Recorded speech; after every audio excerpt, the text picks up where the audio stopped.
Hozirgi kunda universitetimizda 25 ming nafarga yaqin talaba tahsil oladi. Shundan 12 ming nafardan oshiqrog'ini kunduzgi ta'lim shaklida tahsil olayotgan talabalar tashkil etadi. Oliy ta'lim muassasasida jami 3038 o'ringa mo'ljallangan 10 ta talabalar turar joyi kichik talabalar shaharchasini tashkil etadi.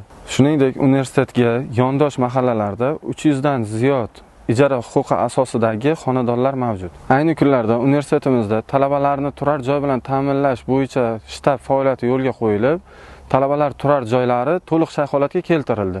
Qolaversa, ishchi guruh tomonidan ijara xonadonlarining sharoitlari o'rganilmoqda. Bir so'z bilan aytganda, universitetimizda yangi o'quv yiliga munosib tayyorgarlik ko'rilib, talabalar uchun barcha shart-sharoitlar yaratilmoqda.